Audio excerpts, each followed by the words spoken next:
आदाब नमस्कार, मैं हूं इरशाद खान। आज हम बात करेंगे नेहरू जी के बारे में। नेहरू के कपड़े विदेश में धुलने जाते थे। नेहरू बहुत बड़े लड़कीबाज थे। नेहरू जी चिल्लम फूंकते थे। मौजूदा वक्त में एक कथित राष्ट्रवादी से नेहरू के बारे में पूछ लिया जाए तो उन्हें बस यही वर्ड्स फॉरवर्ड का ज्ञान ही पता है और यही प्रचार वो नेहरू को बदनाम करने के लिए करते हैं। इतनी ही नहीं, पिछले कुछ सालों से इस देश में आज जो कुछ भी गलत हो रहा है तो उसका जिम्मेदार केवल नेहरू ही है। एक तबका आज भी ऐसा ही है जो नेहरू जी पे वही मैसेज फॉरवर्ड कर रहा है जिसके अंत में लिखा होता है, अब बताओ मोदी जी क्या गलती है। सब गलती तो नेहरू जी की है, लेकिन इन्हें ये नहीं मालूम कि मौजूदा वक्त में जहां मोदी जी से कोरोना नहीं संभला, लाशों की लाइन लग गई। इसे यह अंदाजा लगाया जा सकता है अगर मोदी जी आजादी के वक्त प्रधानमंत्री होते तो उस वक्त की मौजूदा स्थिति में तो वो देश को और निराशा की गर्त में डाल देते। नेहरू जी का वो समय जब आर्थिक हालात इतने खराब थे, गरीबी, भूखमरी आदि अपने चरम पर थी। देश में ना कानून था, ना कोई विधान, बिखरे हुए राज्य थे। मानो देश के हालात इतने बुरे थे कि एक पैदा हुआ बच्चे में इतनी बीमारियां थी जिसको बचाना बेहद मुश्किल हो। ऐसी परिस्थितियों में नेहरू जी ने सबको एक साथ लेकर जिस तरीके से देश को संभाला है उसकी प्रशंसा होनी चाहिए।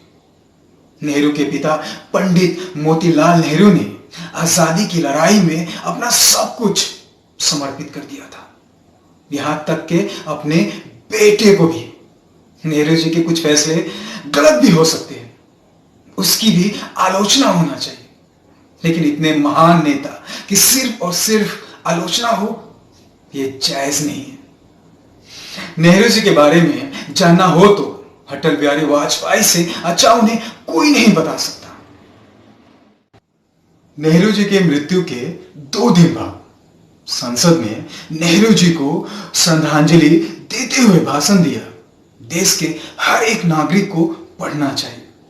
अटल जी ने कहा, अध्यक्ष महोदय, आज एक सपना खत्म हो गया है, एक गीत खामोश हो गया है, एक लौ हमेशा के लिए बुझ गई है। यह एक ऐसा सपना था जिसमें भूखमरी, भय, डर नहीं था। यह ऐसा गीत था जिसमें गीता की गूंज थी तो गुलाब की महक थी। यह चिराग की ऐसी लौ थी जो पूरी रात जलती थी। उसने हर अंधेरे का सामना किया और हमें रास्ता दिखाया। अटल जी आगे कहते हैं, आज भारत माता दुखी है। उन्होंने अपने सबसे कीमती सपूत खो दिया। मानवता आज दुखी है, उसने अपना सेवक खो दिया। शांति बेचैन है, उसने अपना संरक्षक खो दिया। आम आदमी ने अपनी आंखों की रोशनी खो दी है, पर्दा नीचे गिर गया है। मुख्य किरदार ने दुनिया के रंगमंच से अपनी आखिरी विदाई ले ली है। नेहरू जी के बारे में कहते हुए अटल जी ने कहा था, वो शांति के साधक थे, साथ ही क्रांति के अग्रदूत भी थे। वो अहिंसा के भी साधक थे, लेकिन हत्यारों की वकालत की और देश की आजादी और प्रतिष्ठा की रक्षा की।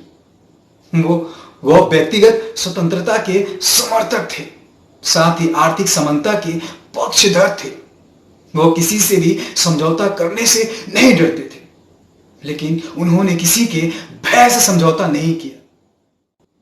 अपने भाषणों खत्म करते हुए अटल जी ने कहा, संसद के लिए यह अपूर्णीय क्षति है। ऐसा निवासी दोबारा 3 मूर्ति मार्ग पर नहीं आएगा। जबरदस्त व्यक्तित्व विपक्ष को भी साथ लेकर चलने की क्षमता उनके व्यक्तित्व को फिर से परिभाषित करता है। ऐसी महानता शायद हम भविष्य में कभी नहीं देख पाए। विचारों के मतभेद के बाद भी उनके विचारों के लिए मेरे अंदर सम्मान है, उनके प्रतिष्ठा के लिए प्रेम है, देश के प्रति उनके प्रेम और अदम्य साहस का मैं सम्मान करता हूं।